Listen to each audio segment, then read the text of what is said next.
I want to demonstrate the extreme, and I'm going to emphasize extreme importance of checking over the front suspension in a older Mercedes-Benz. We're talking 25 to 30 years and older. This is extremely important after you acquire the car, and even more important if you plan to drive it cross country. This is one of those key checklist items on my long cross-country preparation checklist. This is really important. You're going to see why as I get further into this video. This is a front suspension that I removed from a high mileage W126 sedan. It's very similar to the W116 and W123 except for one or two of the components, which I'll point out later in the video. And this is a really good example of one that is really worn out. I mean, you would be driving this car and it would be clunking and banging as you go down the road because there are multiple worn out parts. The primary parts that wear, of course, are the rubber parts and the ball joints, because the ball joints dry out, the grease disappears, they wear, the rubber parts wear due to age. Regardless of mileage, you may get some 70,000 mile W126 sedan and think, oh man, I don't have to do anything on this. Well, not so. If the rubber parts are 25 years or older, they will deteriorate just from sitting. And that's just part of the nature of rubber and plastic, okay? But we're looking here at the lower control arm. This is the front suspension off the right front side. This is the lower control arm, and these bushings wear out right here. You go inboard to the hub, and that's the ball joint. The ball joint wears out. And one of the good indications of a worn ball joint is if you get a lot of squeaking, high-pitched squeaking when you turn the steering wheel at very low speed. That could also be the power steering, but there's a little bit difference in sound. And then moving up this arm here, you come to the upper control arm. This attaches the upper part to the chassis, and you've got the sway bar that goes through this point here. You can see already that's got a ball joint, and that's all worn out. And then specific to the W126, you have the brake rod control joint here, and this is a ball joint here, and you can hear it clunking.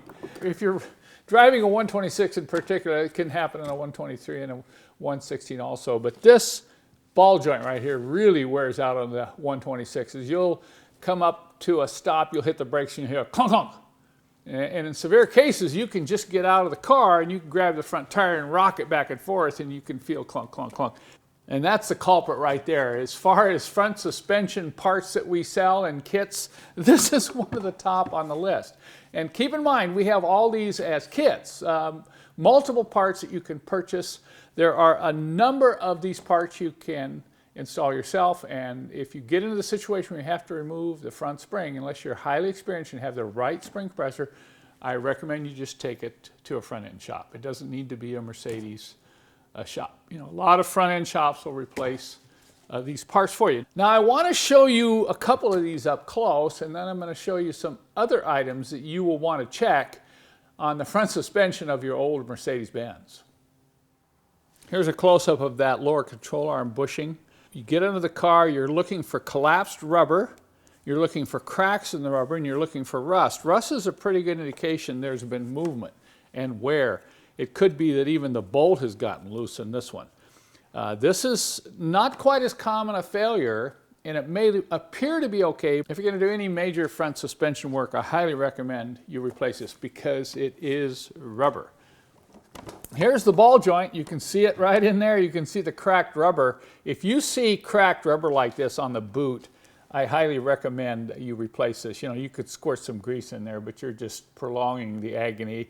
You know, if the boots are cracked, probably means there's some wear in that ball joint. It's very hard to detect wear when the car is under load, under spring load. So when you get under the car to inspect it, look real closely at this ball joint and the boot surrounding it.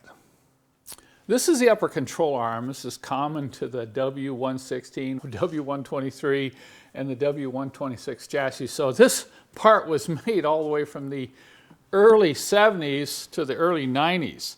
But it has a ball joint right here, and that ball joint will wear out. You can see the movement there, and you'll hear clunking in the front end. By the way, this is probably the most common wear part on these older front suspensions. You cannot test for play when the car is under load, but you need to look closely for torn boots. You also need to look up in there where this attaches to the body. These bushings just disintegrate. They go right here, and there's a bolt that goes through here that attaches to the upper part of the inner fender, and those bushings will just disintegrate like you see here. So you need to look very closely. Get up there in there with a mirror and see if you can see evidence. This one, you can see the cracking in the rubber there, and obviously a lot of wear. But there's another thing you want to be aware of, and I can't show that in this video. The sway bar on these models that use this style of upper control arm, the sway bar comes right through here.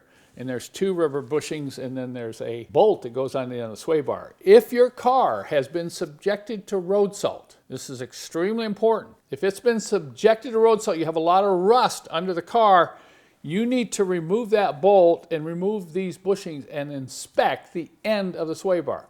The end of the sway bar will get rusty because it's holding moisture in there with salt, and this will literally break off while you're driving, and that's very dangerous.